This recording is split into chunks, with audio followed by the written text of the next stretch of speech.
The universe has your back, and affirmations can help you feel calm, secure, and confident. I invite you to take a deep breath and get centered. And repeat the following affirmations back to yourself in the spaces between. And when you do, I encourage you to recite them with a sense of energy and certainty and trust. So let's begin, if you're ready. The universe has my back.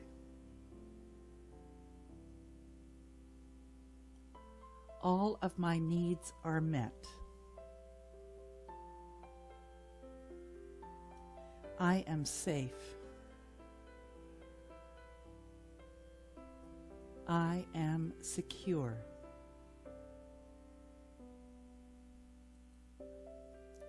I am calm. I am confident.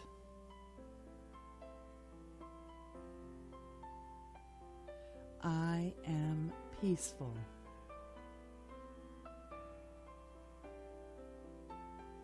I trust in the infinite intelligence of the universe.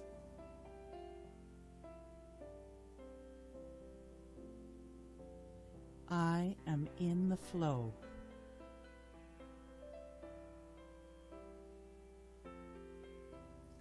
I surrender to the power of spirit.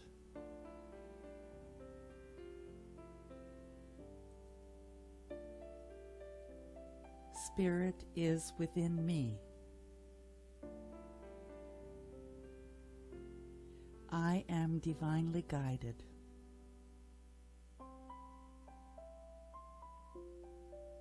Where there is darkness, I bring light.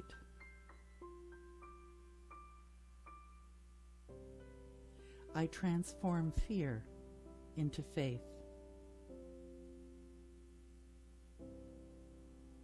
I transform obstacles into opportunities.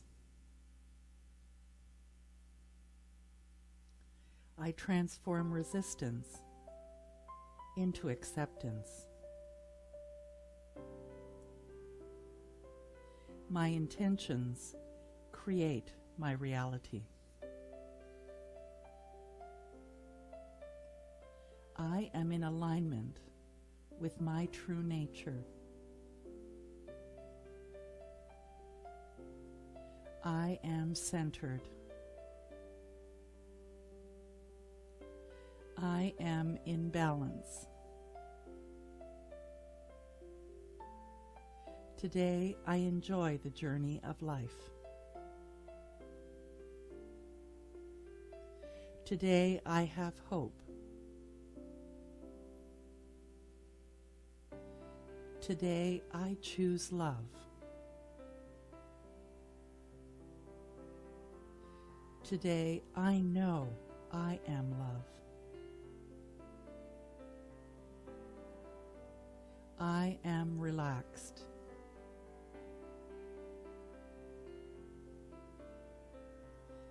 I vibrate with positivity.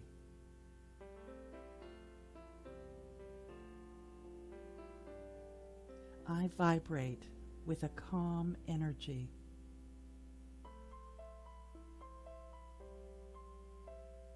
I vibrate with confidence.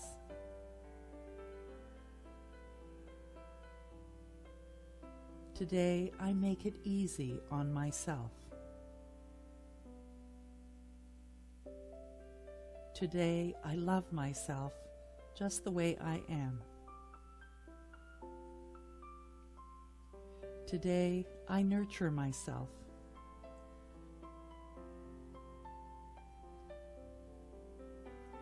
I tap into my inner wisdom.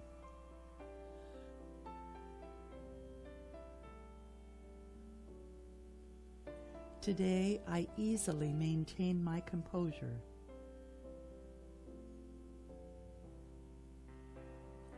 Today, I remain calm.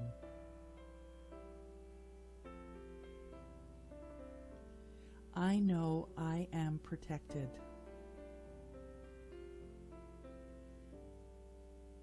I am divinely guided.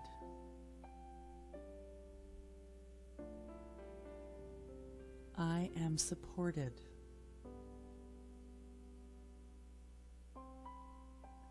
I am sheltered.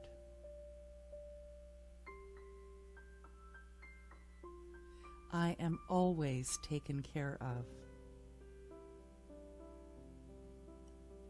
The universe has my back. I am wrapped in the warmth of the divine. Serenity is my true nature.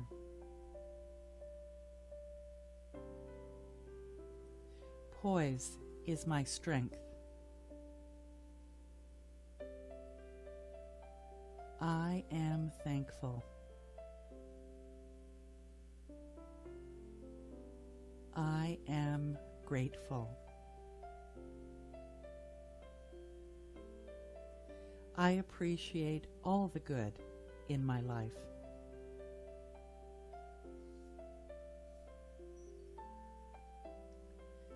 I am aligned with my purpose. My purpose is very clear to me.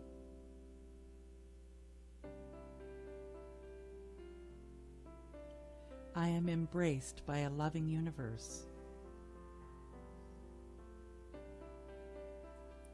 I am adored by a caring universe.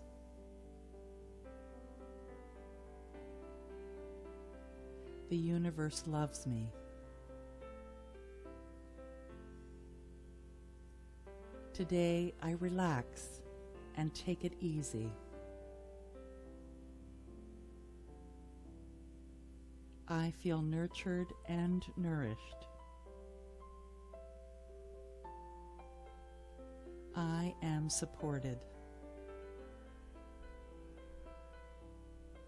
The universe has my back.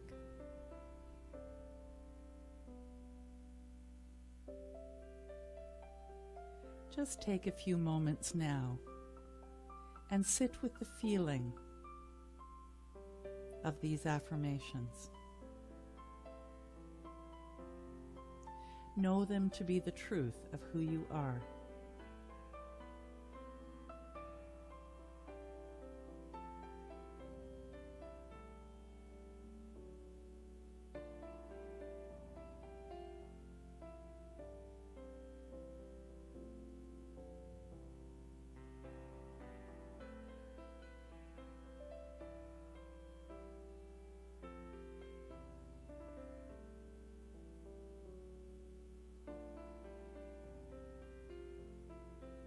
Now let's continue with a few more of these powerful, affirming affirmation statements. I am safe. I am secure. I am calm. I am confident. I am peaceful. I trust in the infinite intelligence of the universe. I am in the flow. My good is all around me. I accept my good now. I surrender to the power of spirit within me. I am always divinely guided.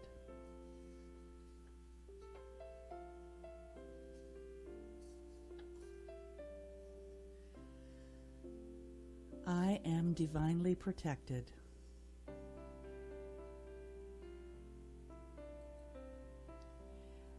I am in alignment with my true nature.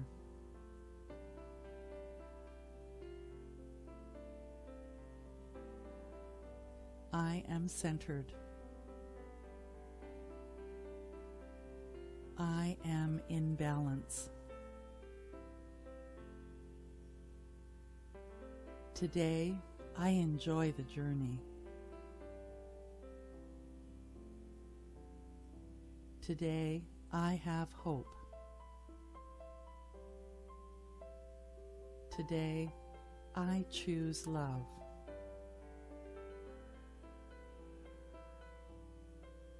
I vibrate with positivity.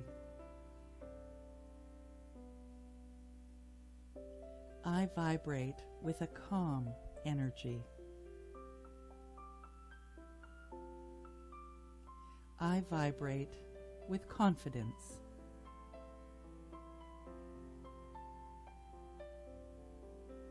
The universe has my back.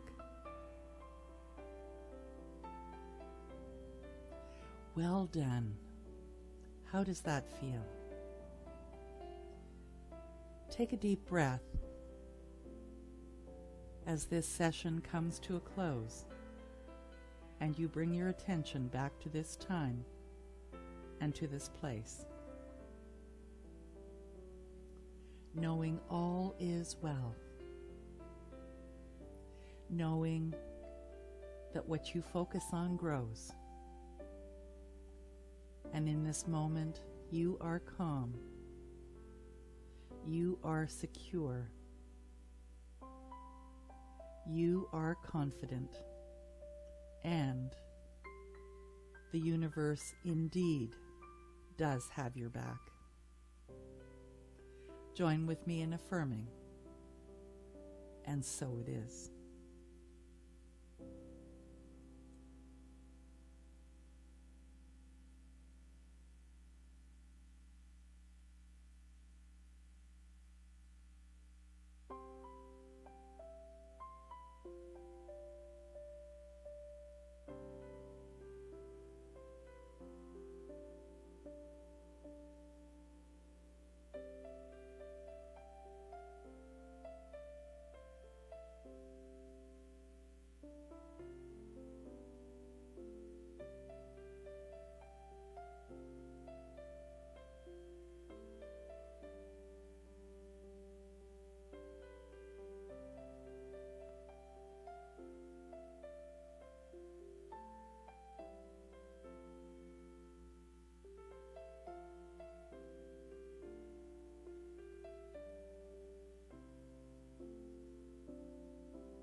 Looks like it's on. Yes, you're on now. Okay.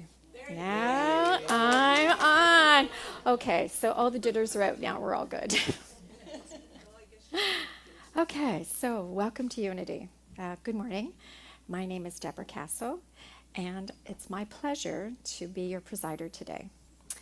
If you're here for the first time, we have a welcome gift for you.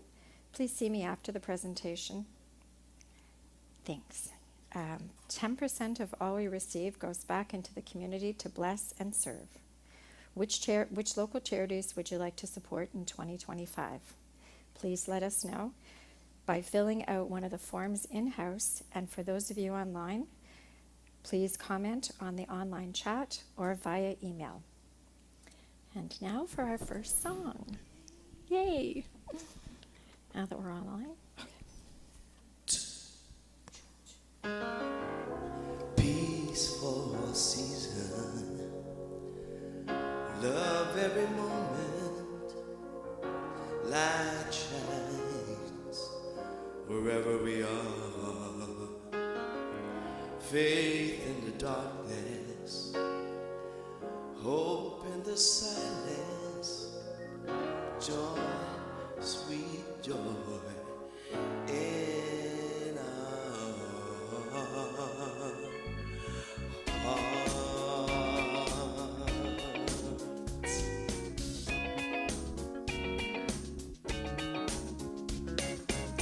Every day is a choice to show some kindness. We're all a part of one family, so connected, hearts and spirits. I reach out for you, you reach out for me. Peaceful season, love every moment, light shines wherever we are, faith in the darkness, hope in the silence, joy, sweet joy in our hearts.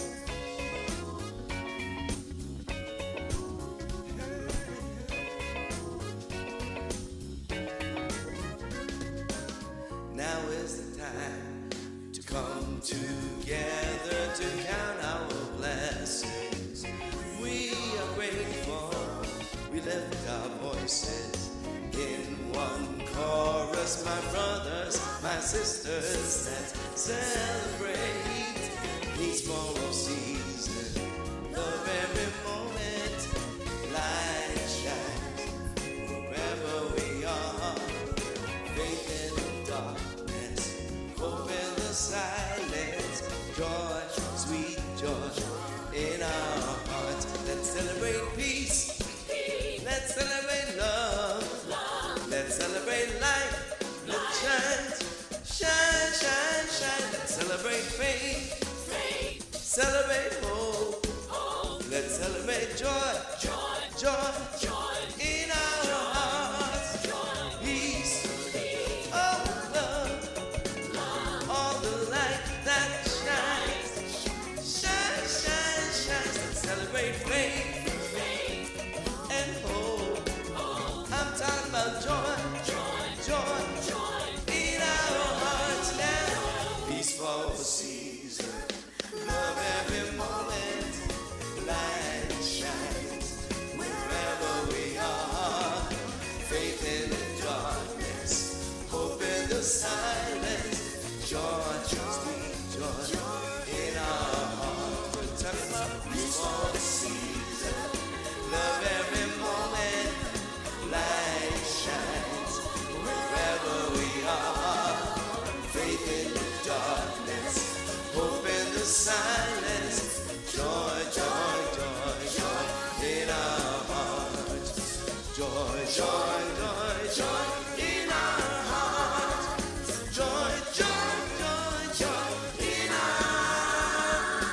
hearts, in our hearts.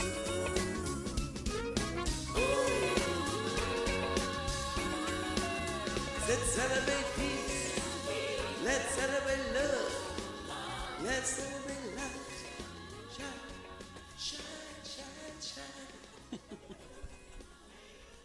Oh, nice song. Good morning, everyone. I'm Reverend Ann Alkangas.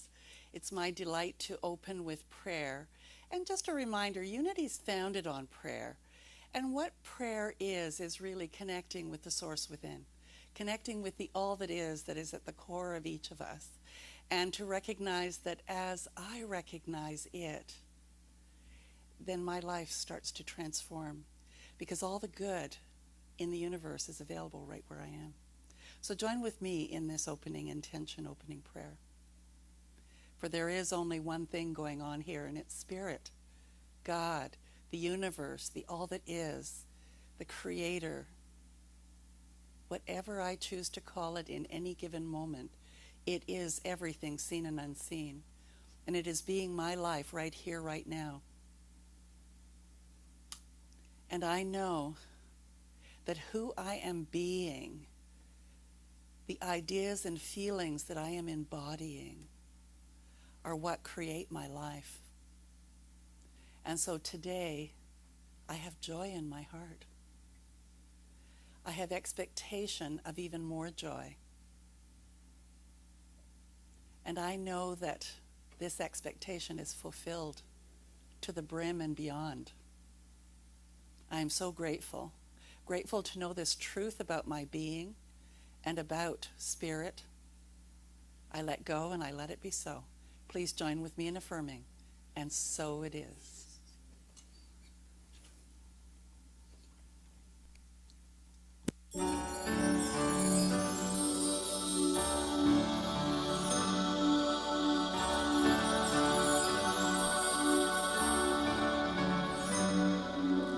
We are creating a world that works for everyone. Yes, we're amazing, and we've just begun to feel the power and freedom to be who we came here to be, as we discover each other and celebrate humanity. We are creating a world that works for everyone. Yes, times are changing. It's all a revolution as we are walking together. Love is leading the way through the fields of compassion to a world that works for everyone.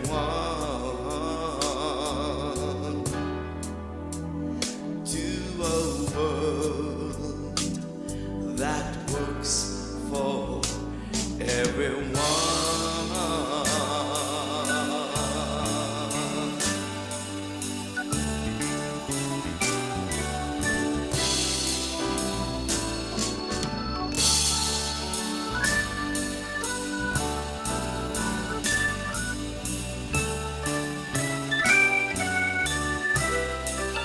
As we are walking together, love is leading the way through the fields of compassion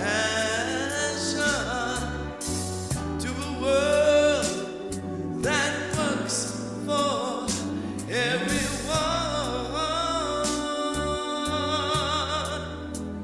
To a world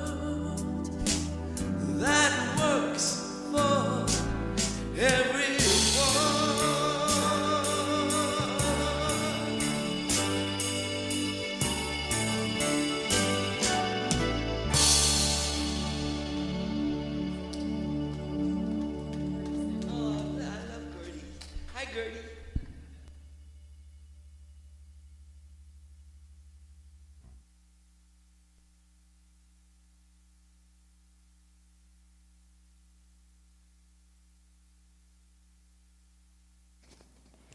Try it again. Yay!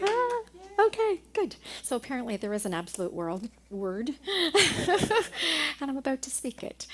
All right, so the absolute word today is by Reverend Paul Hasselbeck, and it's all about strength. And I think I'm the epitome of it at the moment. I am divine, I am strong, and I'm unstoppable. Today, I focus on my divine power of strength, my ability to endure, stay the course, last and be persistent, to be stable and steady. I am mentally strong. I pursue my goals with confidence, determination, and perseverance. I consciously use my appearance of temporary setbacks to increase my resolve.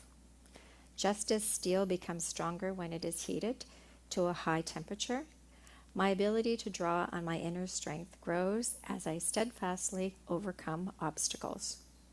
If I encounter what looks like a roadblock, I call upon my divine faculty of strength coupled with divine faith. My ability to believe, I am able to stick with that which I believe is possible. Centered in my divinity, I feel my strength. I affirm I am divine. I am strong and unstoppable. Okay, let's try it again.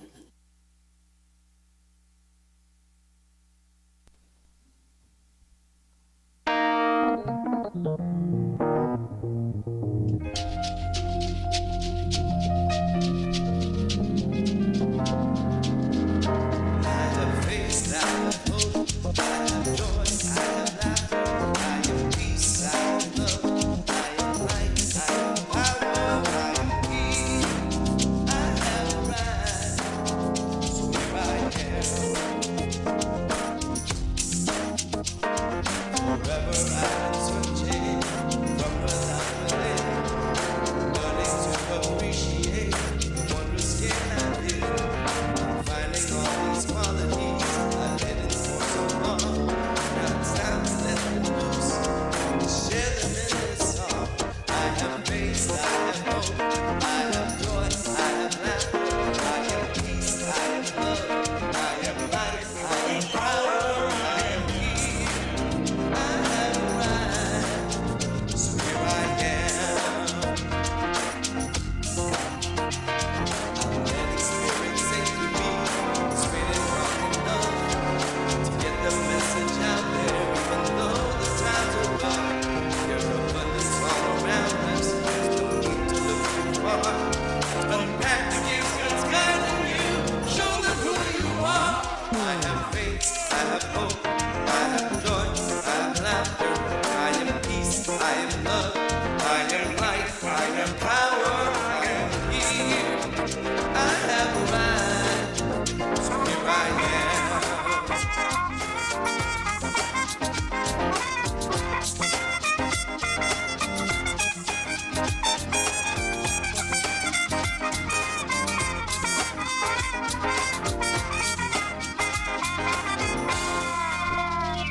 I'm letting spirit sing for me, sweet and loving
Very good. So today is the last day of the month, or the last Sunday of the month, where we're talking about honoring Pride Month and also looking at life from the obstacles that maybe we've had to encounter based on gender identification, based on all kinds of other things too, not just that. And so today it's living out loud, and how can we navigate life's difficulties in the most boisterous way for each of us? What does that look like? So I have 3 stories to tell. Dung, the 3 questions, and farts. Are you ready? Yes. So there's a book called Who Ordered This Truckload of Dung by Ayan Brahm, and he talks about unpleasant things like failing happen in life. They happen to everyone. The only difference between a happy person and one who gets depressed is how they respond to disasters. So that's sort of the guide for today's talk, and it's really lovely. It's written by a Buddhist monk, of course, and he has this wonderful way of being in the moment and recognizing, what can we do in the moment when dung arrives? So it's a metaphor. The truckload of dung in the front of the house stands for the traumatic experiences that are dumped on us in life. And sometimes that happens. You go like, what the heck? Like, where did this come from? And it's not for anyone else to deal with but ourselves. So as with the truckload of dung, there are 3 things to know about tragedy in your life. You did not order it. It's not your fault. And you say, why me? Have you ever said that? Why me? I've been so good. I even put prayers in the prayer box every week. Why me? Yeah, it's a good question. So the second one is you're stuck with it. The thing that happened, you're stuck with it. It's a reality. No one, not even the ones that you love most dearly, can take it away, though some of them try. And I'm sure you can come up with a truckload of dung that has arrived at your front doorstep at some point. Maybe it's there now. And it's also so awful, usually, and a destroyer of your happiness, and its pain fills your whole life. It's almost impossible to endure. In that moment, it really is. Now, you may be looking back saying, I survived in spite of it. And that's, I guess, what I'd like to talk about today. So, and the pile of dung doesn't get smaller because you wish it to. And what's more, the smell gets worse as it ripens. Fortunately, there's another way. And, we teach that in Unity, that what you focus on grows. And so let's look at the other way. So when a truckload of dung is dumped in front of our house, we sigh and then we get down to work. Those of us that are spiritual and are just determined to be resilient, we get to work, whatever that might be. And out comes the wheelbarrow, the fork, the shovel.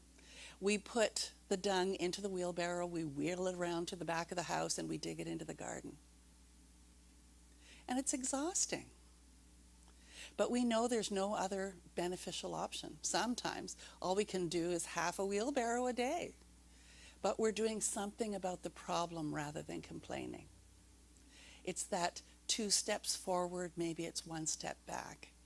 But it's still progress. And little by little, the pile gets smaller. Sometimes it takes several years. And I'm sure you can think of people, or maybe even in your own life, where finally you're not thinking about that thing that consumed you every moment.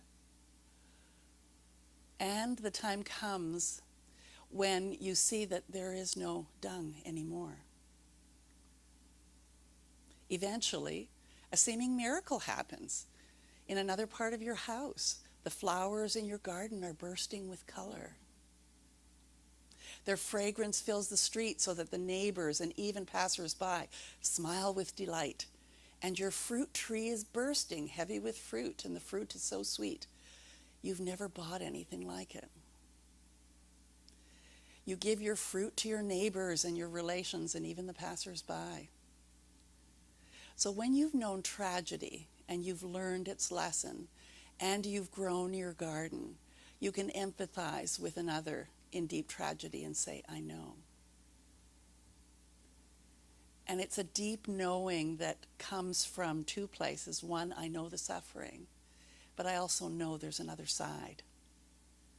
And that's really what we can do for each other, isn't it? To say, you know, I've been there. How can I support you in this? Or keep digging. Keep digging. Compassion actually starts there. And that's really one of the main tenets of Buddhism, is to have compassion for everyone, because everyone is you. So you show them a wheelbarrow and the fork and the spade that you used and the boundless encouragement so that they can keep on going because you know it worked for you. Even if you haven't grown your own garden, it's hard to do. So it's kind of saying you can't solve the problem from the place of the problem. So sometimes you can't help someone because you're still needing to dig your way out yourself, and to know that that's okay too. You may not have what they need, and really, what do they need but encouragement, really? So you may know people who are skilled in meditation. They're peaceful and composed and serene in adversity. Do you know anybody like that? A few people. And only in some cases, not in all. There may be something that happens that just shocks the heck out of you because you say, wow, you're normally so composed in situations. What was that all about? Well, who knows? And there are a few great examples in life of people like that, that can handle everything, and they're just through the whole thing. And why is that?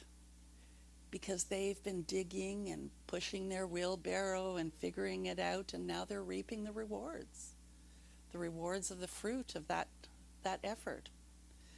So maybe those people who don't quite get it had a relatively easy time of it. They had little dung to dig.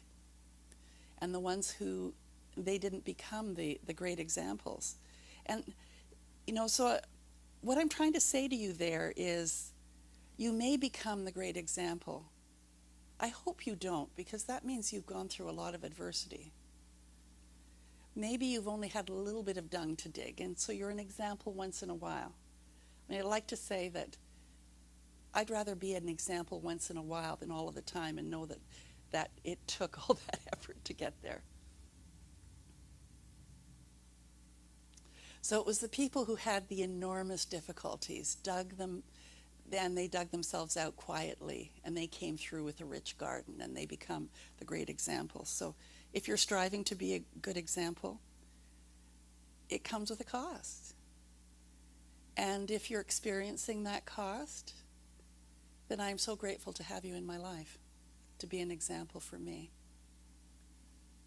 But know that you'll get to the other side, one forkful at a time, maybe. So many spiritual people have wisdom and serenity and compassion, but those who have more dung have more to share with the world. Really. So, if you put somebody on a pedestal, forget it, because they've been at the bottom of the barrel. Don't put them on a pedestal.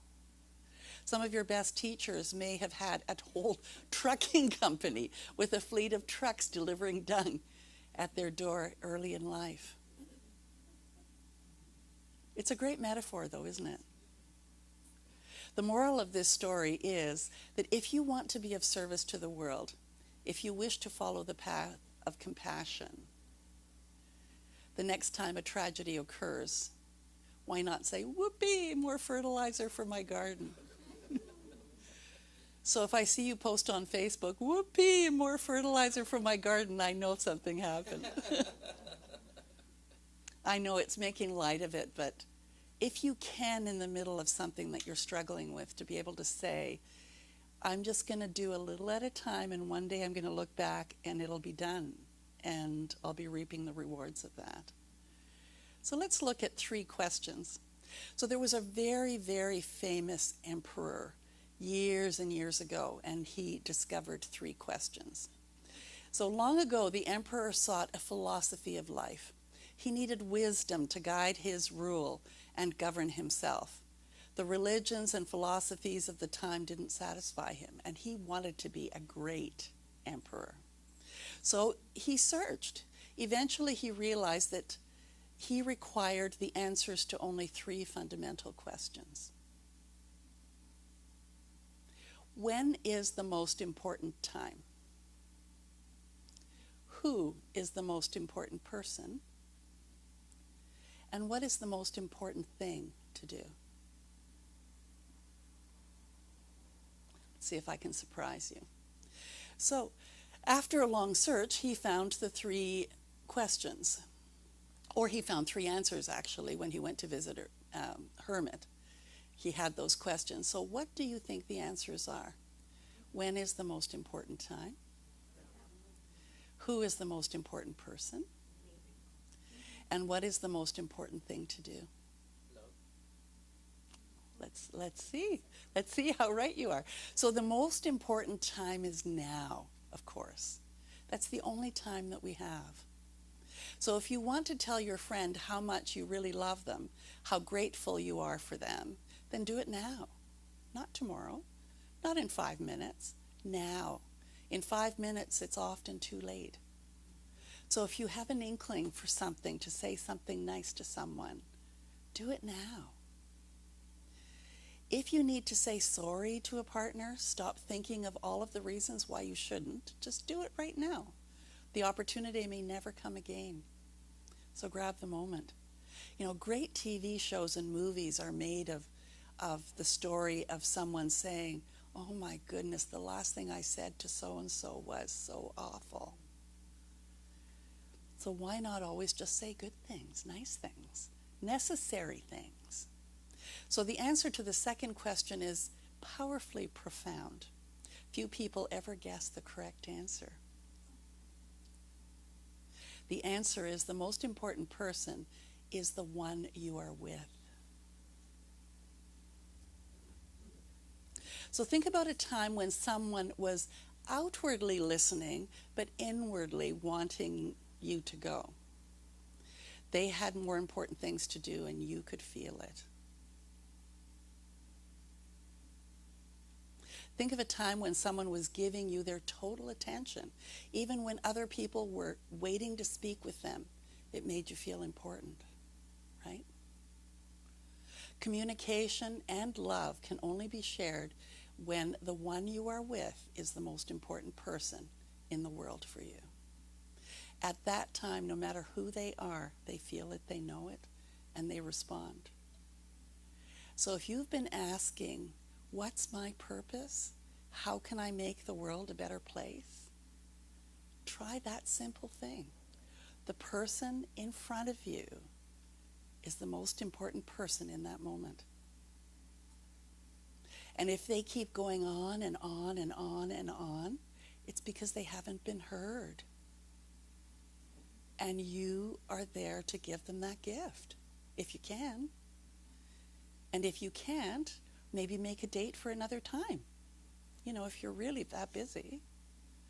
So no matter how tired or busy you are, when you are with your partner or a good friend or your kid, make them feel as though they are the most important person in the world. Do you feel it when someone's like, you know they're not listening? They look at their watch, they look at their phone, they're looking everywhere else. It's an awful feeling to feel discounted. When friends come up to you after a long day to tell you about their day, remember the answer to the emperor's second question and give them total importance. Because compassion supplies the energy, and it works. So most of the time in life, you're by yourself though, right?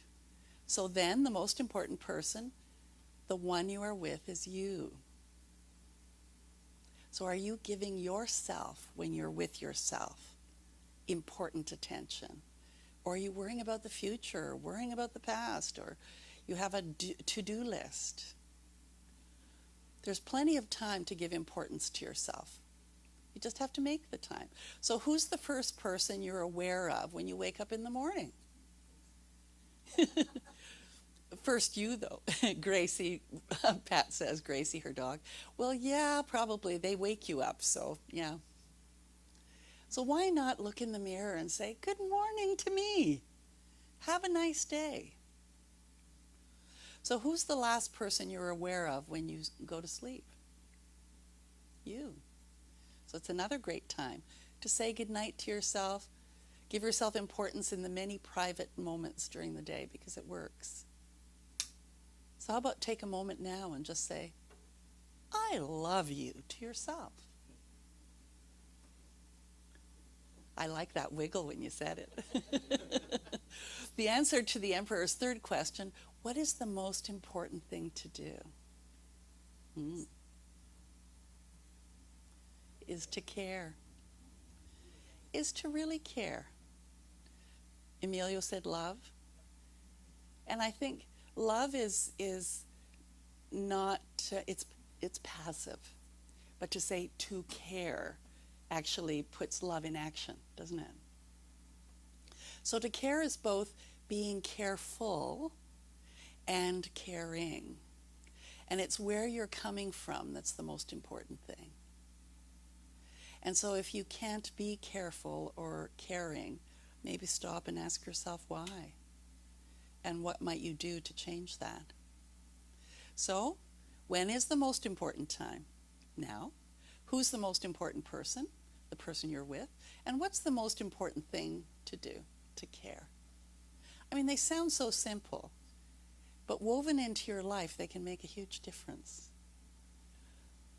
So there's a story about caring and about compassion, and it's a prison farm where there was this really big, burly Irishman, and he was given the prestigious job of being the slaughterer at this farm.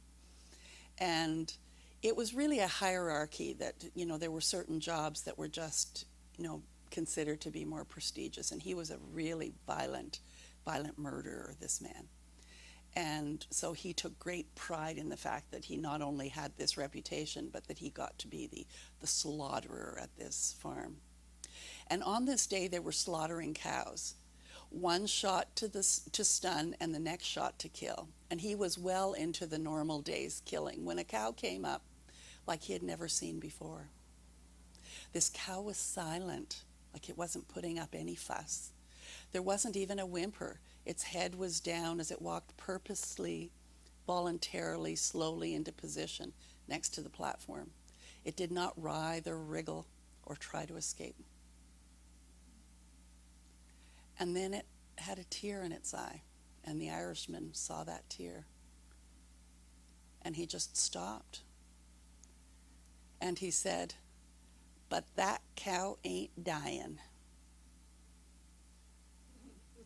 And he refused to do it, and he stopped being the slaughterer.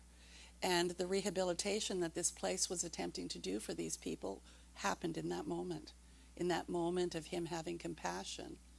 And he's actually a vegetarian now, and it's a true story. It's a true story of how he moved from being this proud murderer, quite literally, to seeing that there was a soul within everything. So the cow that cried taught one of the most violent men what it means to care. So sometimes we need the cosmic 2x4, and sometimes it comes in a quiet way. So let's look at farts, okay? Just because it's a great way to end, okay? So in studying to be a monk, experienced meditation teachers often have to deal with disciples who claim to be enlightened, okay? So, you're studying to be a monk, and you've studied for a long time already, and there's a tendency to be perhaps a little cocky until one truly has arrived. So one of the ways to test if their claims are true is to abuse the disciples so grossly that they end up getting angry. So one of the roles of these teachers, of these monks, is to push their buttons. And so it's interesting, this story. So, as all Buddhist monks and nuns know, the Buddha clearly stated that the one who gets angry is certainly not enlightened. So if your buttons are being pushed, then you ain't arrived yet, okay? Just saying. So there was this young Japanese monk, and he was strenuously intent on reaching nirvana in this very life. And in meditating in solitude in a secluded lake island hermitage near a famous monastery. So he was there for 3 years. He wanted to get enlightenment out of the way early in his life so he could then attend to other things. I mean, I remember when I met Reverend Sharon at Unity in Kitchener, and I said to her, well, can I become a minister in 1 year? Can I take all of the courses now and then be the minister in 1 year? And like 20 years later, I'm finally there, you know? And she said, no, you can't. And I decided that I would continue anyways. So he was about to complete his 3rd year in solitude and wanted to let his abbot know how well he had done. So, I mean, that in itself tells you he's still kind of uppity, right? He requested parchment and a quill and ink, which arrived the following week. And in the next few days, after much meditating and pondering, the young monk wrote on the parchment the most exquisite calligraphy. You can imagine his writing was just beautiful. And he wrote this poem to show his arrival. The conscientious young monk, meditating 3 years alone, can no longer be moved by the 4 worldly winds. So he gently rolled up the parchment, carefully tied it with a ribbon, and then waited for the attendant to deliver it to his teacher, which was across the water. Remember, he's on an island. In the following days, he imagined his abbot's delight at reading the brilliant poem that he had created. Finally, the attendant arrived and handed the monk a parchment similar to the one he had sent, but tied with a different colored ribbon. And the attendant said, "From the abbot," he said curtly. He's thinking, okay. He opened it and his face went white. It was his own parchment, but next to the first line of the exquisite calligraphy, the abbot had carefully scribbled in red ballpoint pen a single word: fart. Fart, fart, fart. Outraged, he crossed the water and stormed into the abbot's office, slammed the parchment on the table, and demanded an explanation. The experienced abbot slowly picked up the parchment, cleared his throat, and read out the poem. The conscientious young monk, meditating 3 years alone, can no longer be moved by the 4 worldly winds. He continued, so, young monk, you are no longer moved by the 4 worldly winds. Yet 4 little farts have blown you right across the lake.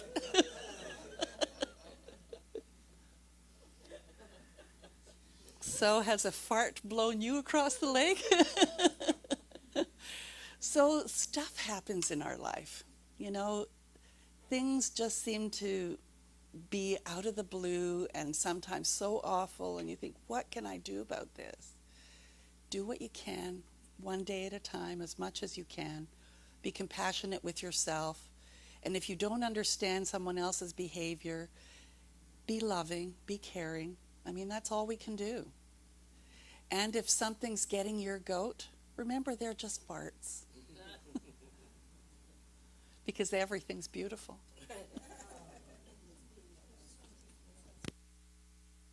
Jesus loves the little children, all the children of the world. Red and yellow, black and white, they are precious in His sight. Jesus loves the little children of the world. Everything is beautiful in its own way, like a starry summer night or a snow-covered winter's day.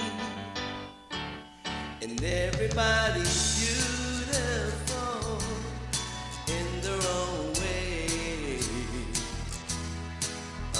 God's heaven, the world's gonna find a way. There is none so blind as he who will not see. We must not close up our minds. We must let our thoughts be free. For every hour that passes by, we know that the world gets a little bit older. It's time to realize that beauty lies in the eyes of the beholder. And everything is beautiful in its own way. Like a starry summer night or snow-covered winter's day. Ah, sing it, children. And everybody's beautiful in their own way. Under God's heaven, the world's gonna find a way. We shouldn't care about the length of his hair or the color of his skin. Don't worry about what shows from without, but the love that lives within. We're gonna get it all together now. Everything's gonna work out fine. Just take a little time to look on the good side, my friends, and straighten it out in your mind. And everything is beautiful in its own way. Like a starry summer night or a snow-covered winter's day. Ah, sing it, children. And everybody's beautiful. Everybody's beautiful in their own way. In their own way. Under God's heaven, the world's gonna find a way. One more time, step up. And everything is beautiful in its own way. Like a starry summer night or a snow-covered winter's day. One more time. Everybody's beautiful. Everybody's beautiful in their own way.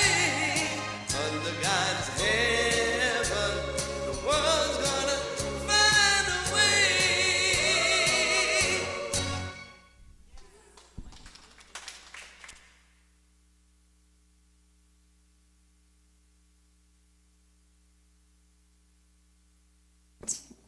Better?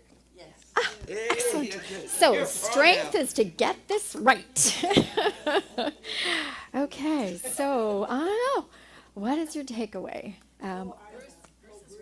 Bruce's ready. No. Well, that's good because I didn't have much. The dung part of the sermon reminded me of there's a football game in the CFL in the last 10 years, and Saskatchewan, and the field goal kicker for Saskatchewan missed like 3 or 4 attempts that would have given them the game. Yep. So what someone in Saskatchewan did was they actually dumped a load of manure in this guy's driveway. It was True Brett story. Lather. I know. I watched the game. Felt so sorry for that poor man. Hi, it's Reverend Pat talking, for those of you who can't see me. So it's every week, I believe, that Emilio gets the top titles from Anne, and he picks out the music. And so I'm thinking, what did you think when you were talking about dung? And you did a great idea. Everything is beautiful in its own way. Thank you, Emilio.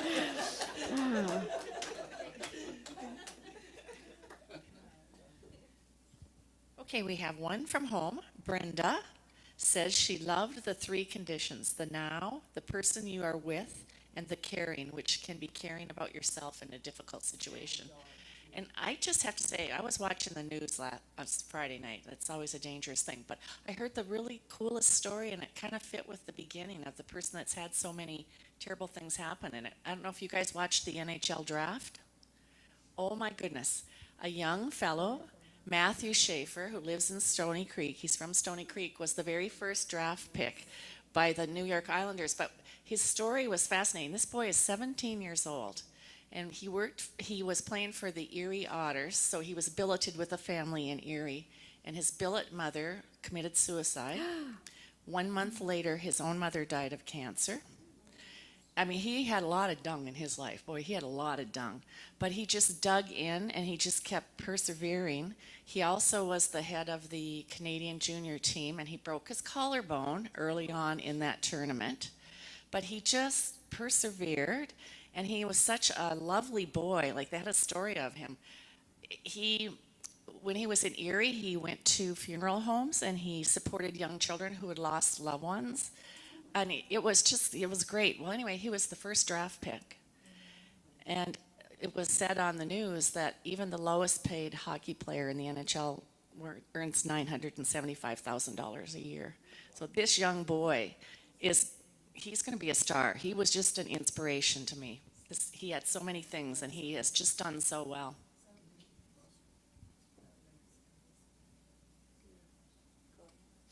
Okay, my turn. So, number one, I'm not buying a wheelbarrow ever. Because I've decided that's just tempting fate. So that was my first thing. When you said, whoopee, good for more fertilizer for my garden, I thought, yeah, no wheelbarrow in sight. Absolutely none.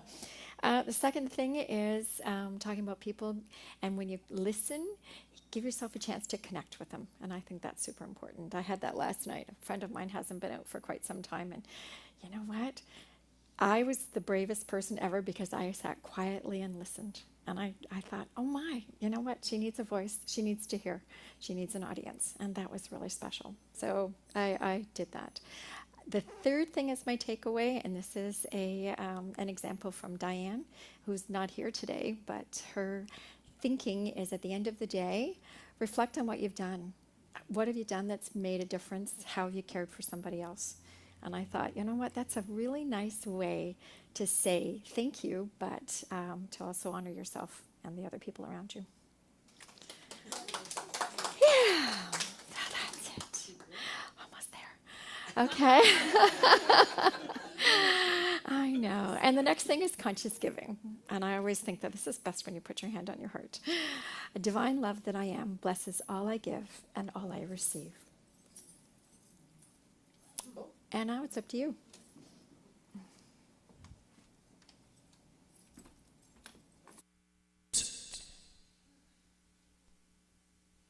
This is just a recap of what we did this month.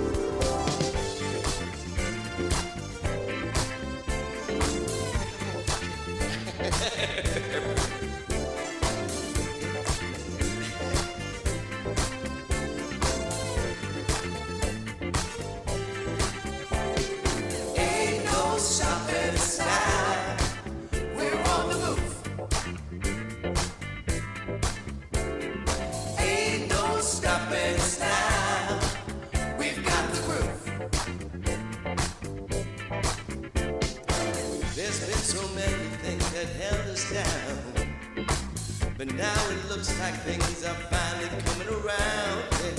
I know we've got a long, long way to go, and where we'll end up, I don't know. But we won't let nothing hold us back. We're putting ourselves together, we're polishing up our act. If you've ever been held down before, you know you refuse to be held down anymore. Don't you let nothing stand in your way, yeah. I want y'all to listen to every word I say, every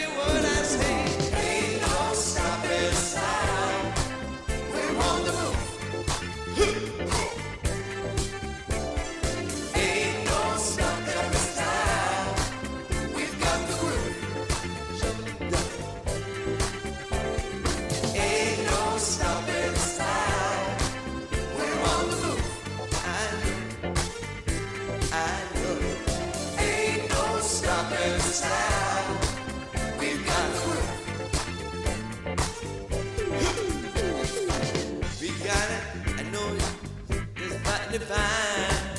And if you're trying to make it, they'll only push you aside. Yeah, they really don't have nowhere to go. Ask them where they're going, they don't know. But we won't let nothing hold us back. We're putting ourselves together, we're polishing up our acts, yeah. But if you've ever been held down before, I know you'll refuse to be held down anymore. Well, don't you let nothing stand in your way, yeah. I want you to listen to every word I say, every word I say. Ain't no stopping us now. We're on the move. Okay, ain't no stopping us now. We've got the groove. Ain't no stopping us now. We're on the move. Ain't no stopping us now. We've got the groove. Ain't no stopping us now.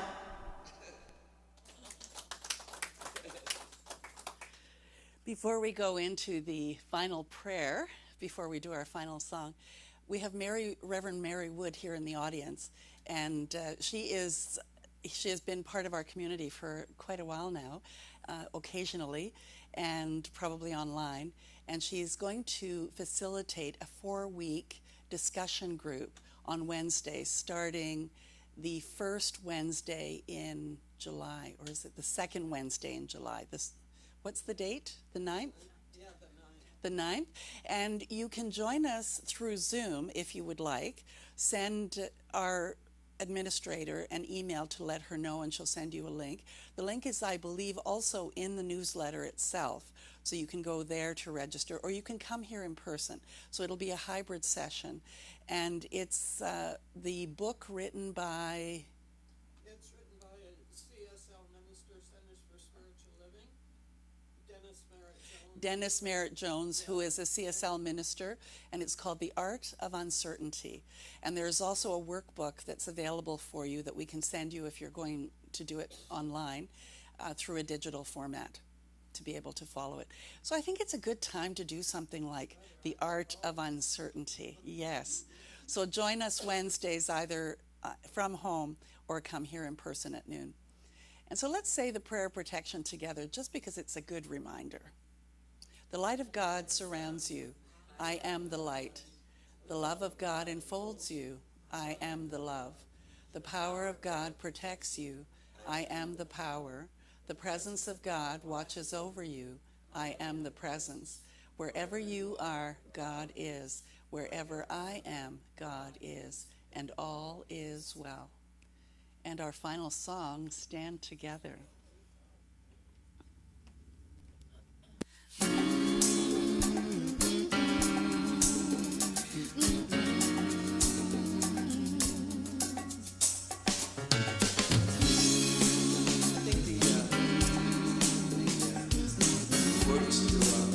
The theme for our pride is all in.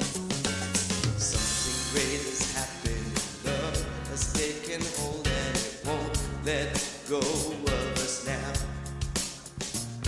Something here is calling us forward, upward motion. We're drops in one ocean. Roll on. Will you rise up with me today? Lift up your voice and boldly say, we are the ones we've been waiting for. Live the dream of the highest calling, be the hope of a new day dawning. We're the ones who can make a difference. Let's stand together. Share your gifts for the world that's waiting for a change that we're all creating. It's a moment for our greatness. Let's stand together now.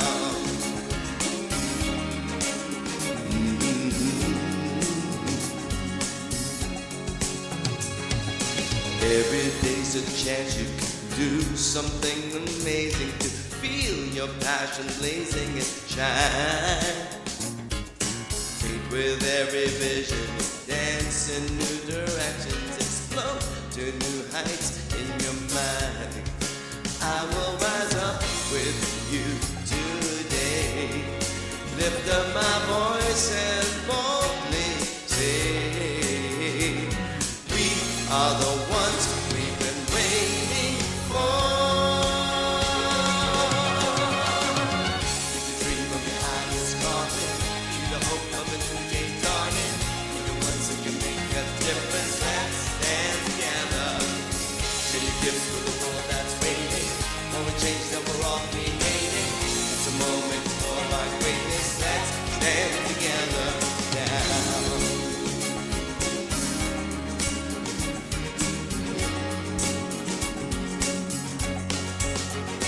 One dream, one voice, one heart, one world, one dream, one voice, one heart, one world, one dream, one voice, one heart, one world.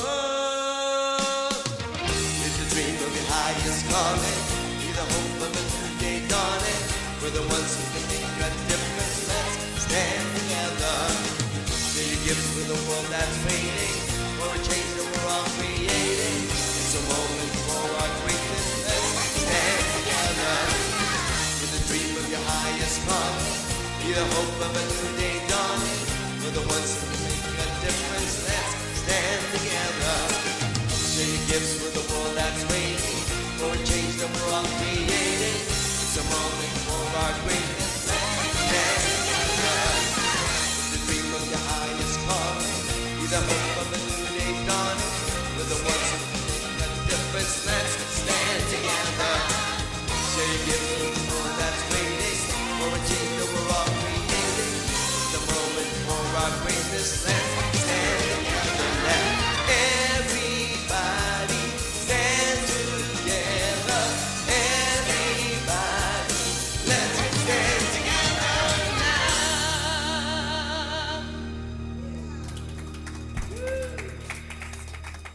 So another great Sunday here at Unity, and I would like to give a special thanks for our first time presider, Deborah Castle. It takes a lot of courage and just pushing through, and she did a great job. But I'd also like to acknowledge the others that do the Sunday presiding. There's Reverend Pat and Lori House has occasionally, and of course Marcia Daly. And thank Emilio for all the effort that he makes to come this great distance to be with us on Sundays. We really appreciate it because he could do video and it's just not the same than to see him here live. And to Wendy Meyer for being our chat person online, and thank you so much for communicating back and forth with everyone, and for those of you that are communicating back and forth. And of course for our hidden treasure, our IT wizard, Reverend Randy Armstrong, who is behind this wall, making sure that the live stream is happening for everybody. And also, yay to me for showing up most weeks. And I just want you to know that I love you and I appreciate you. And thank you so much for being here. Bye for now.